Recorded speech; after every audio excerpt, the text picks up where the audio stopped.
Our team-taught course is Exploring the Archive, New York City and Beyond. And basically, I guess we saw it with a threefold purpose.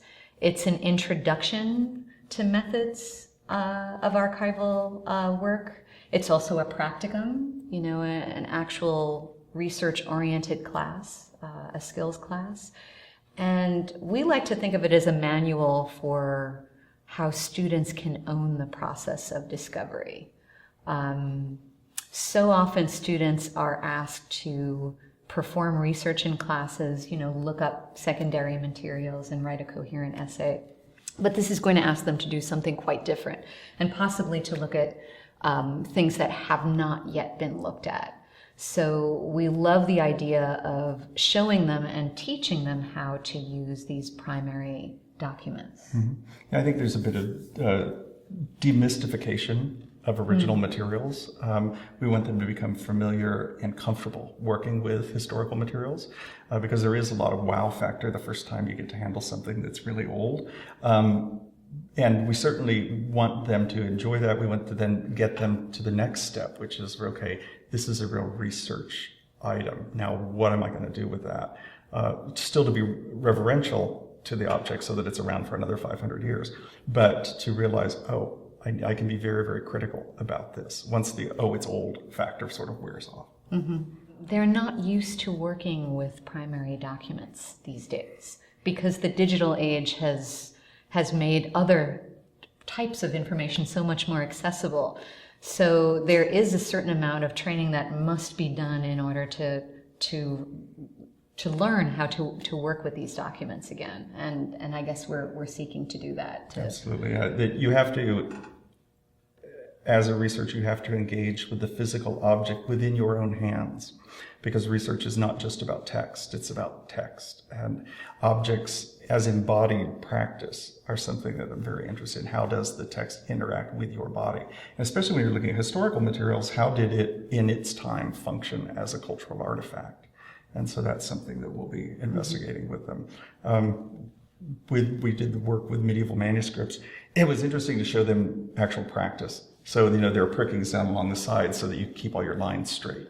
And you get this sense of the actual physicality of somebody making this document, which disappears in the digital age. I mean, you have an image of it, but you can't actually feel the pricking or the evidence of that human experience. So that's something that we'll hope to give them some understanding of. Yeah, so many of my students have reacted to that, to how much they learn by being able to use the five senses when they're approaching something. And I guess both of us know that the archive is now a hot for researchers, but for undergraduates, there's no lead up to this. Right. So we wanted to work with juniors and seniors, especially those that are interested in perhaps maybe graduate school or going into some sort of training that needs archival research, so that they have a preparation to work with these materials. Sure. And I'd like to pick up on what you said about all five senses, because Michael Suarez from University of Virginia has said that there are three ways in which we're allowed to engage texts. One is through textual editing, one is through bibliography, and the other is through interpretation. But that leaves out touch and physicality of the object, which are also very, very important things in engaging with any historical object that we have to understand. So I've been thinking a lot about Diana Taylor's work on the Archive and Repertoire, and Anne Chekovich's work on the Archive of Feelings, the Archive of Affect, and how we can bring that to bear on their research. That's something that I think that we will do that's slightly different than other programs who are trying to work with undergraduates. At least I hope. That'll be a challenge, but it will also be a fun challenge. And all of that's homebred work from NYU. Diana's on the faculty and did her dissertation here. So we're the perfect place to try to bring that into the discussion of primary research. Here at Fales, we built the Downtown Archive starting about 19 years ago, which documents the downtown art scene from the 70s, 80s, 90s. And so, but we also have really great holdings on the history of the English American novel. And so we've taught a few courses together on various topics, which has now led to our team teaching this course for with the support of the Humanities Initiative. I approached Marvin because I traditionally teach a cultural foundations class at liberal studies, and that is a freshman introductory course to great works of literature. And typically you read about cuneiform and read about papyrus, and I thought maybe we could see them. And so I came to Fales to talk to Marvin about it, and he welcomed us with open arms and set up an amazing presentation and workshop for these students that was, I think, as moving for me as it was for them. And that's what engendered this whole idea of an archival classroom for undergraduates, just seeing the joy and the wonder of discovery that the undergraduates have when they approach primary documents, which is very rare these days, as we were talking about. Yeah, it's true. With the digital world, we get further and further removed from the physical object. And so Karen brought her class in, and I gave each of them a papyrus fragment to look at. Now, these are all housed in Mylar, and they're in acid-free board, so they can't damage it. But we asked them to tell us what they saw, and they became really, really excited. And one of the reasons I think we both do what we do is we love working with the students. And it's that moment of epiphany when they go, oh, wait a minute, I'm 18, but this was from 200 AD. This is 1800 years old. Wow, what am I going to do with this? And we've done it for the medieval manuscript as well. Right. I organized a project around the workshop that Marvin provided for us. And basically they had a wonderful introduction to medieval manuscript making and basically a glossary of terms of how they could analyze an old manuscript. And Marvin brought out, which you have on hand, just medieval manuscript fragments, which have been kind of considered less than important by most scholars, but they're still period documents. They're original works that nobody's really studied. And what is amazing is the quality of the papers that we get from stuff like this, because they're so excited to look at something that hasn't been looked at before. There's always the possibility of original discovery, and I don't know, it's hundreds of years old and they get to handle it. Yeah. So that kind of joy and intellectual opening up is really what charged us to start thinking about this class. And then I think we wanted to, because we work in later periods, we wanted to bring that sense of discovery and interest in the archives and the primary materials forward into our time periods, right. Which is, I work a bit in the 19th century, though mostly in postmodern work, late 20th century work. But I also love 19th century poetry, and so Karen's work on Whitman is amazing. And so we thought, maybe we should put this together, try to engage this notion of the archive in a full-length class, not just a 3-hour session for the class, to give them some research skills, help them become familiar with archival work, which is a very special subset of that. And I think that, Karen, you've said that have them own their research in a very different way, because they might be making discoveries that no one else has done. I think there's so much original material out there that hasn't been read through, that, and there's so many topics that are possible, especially if you take on a topic like New York City and its global reach, right. Which it's had since the 17th century. And then try to focus them in on primary documents and spaces. I think we're very, very interested in spaces in the geography. Yeah, and something that we've been talking about is topos. How do certain spaces like FOFs come up again and again as important specific physical sites for production or for creation of different kinds of knowledge? And that's something that I think we'll investigate with the students in the class. It's beyond GPS mapping, though GPS mapping is maybe the most current way of looking at spaces, but we're looking at historical maps and right. As sources, something that most people don't think that much about. But maps really do reflect epistemology. And so that'll be something fun to work with the students on. I think what surprised me when we started doing the courses together was hearing from Marvin how underutilized the archival spaces at NYU are by undergraduates. Certainly researchers know about them, but our undergraduates don't often come up to the 3rd floor.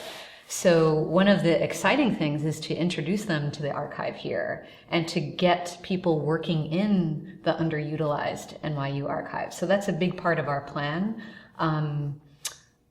about half of the class, I guess, will be sort of based at Fales, where we'll be using the materials, we'll be working with them directly. Marvin is the gatekeeper, so he's the perfect guy to work with this. And we also have the NYU archives here, which also undergraduates don't know and don't access. And we have big visions of possibility with things that we can do here. Even to the point of maybe introducing them to the NYU website.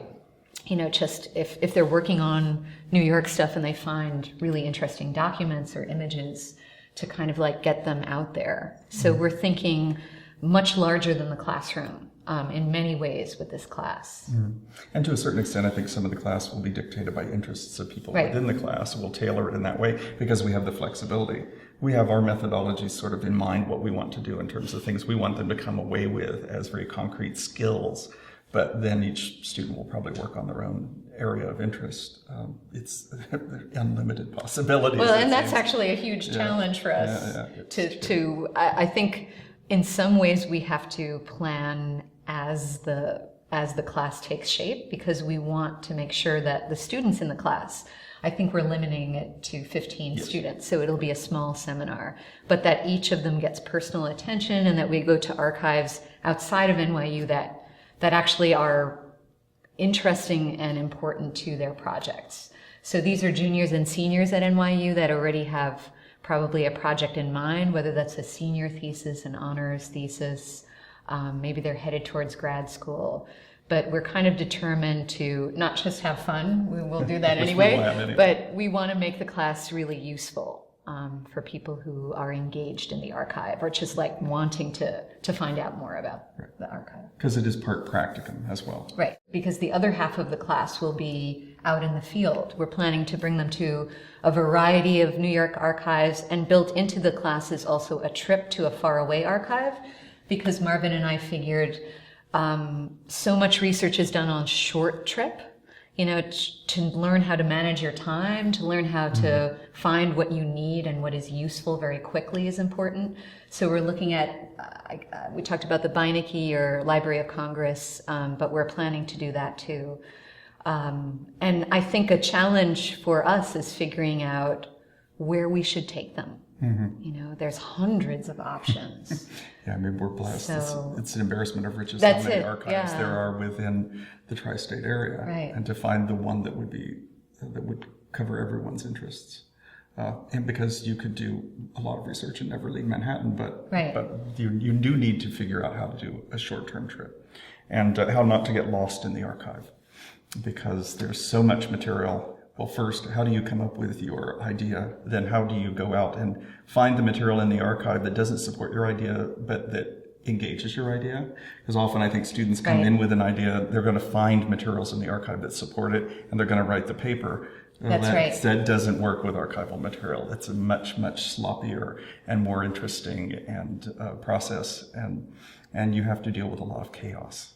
So I think that'll be it. It's always interesting to try to engage them at that level, because they're so used to, okay, I've got to write this paper, I'm going to go out, I'm going to search JSTOR, I'm going to get 10 articles about this, read them, and I'm going to write something. And what we're trying to give them is, well, that's one way of doing research, but there's another way, and it involves primary research, being able to rethink on your feet what's happening and letting the sources tell you where to go instead of trying to fit them into your idea and your thesis.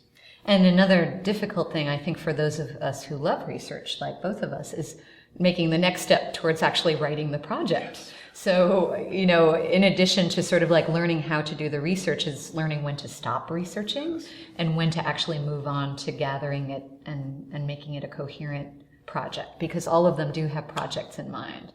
So we're hoping to kind of like solve some problems lots of people have all of their lives, right? Like stuck in the research mode. Yes, that's absolutely true, because it's fun doing the research. Writing's hard. And you're not going to write the most comprehensive final statement on anything. It's not really possible. The Germans maybe thought they could do it in the 19th century, but we realized that you come to a certain point, you go, okay, this is what I can do here. You can always revisit it later. Right. I love it. I think it's Valéry who said that you never complete a poem, but at some point you simply abandon it. which is very nice. For it gives you a bit of license as a writer to say, okay, I've done this. Now let me write this. Let me get it done. Then let me think about it again later, because you can always go back.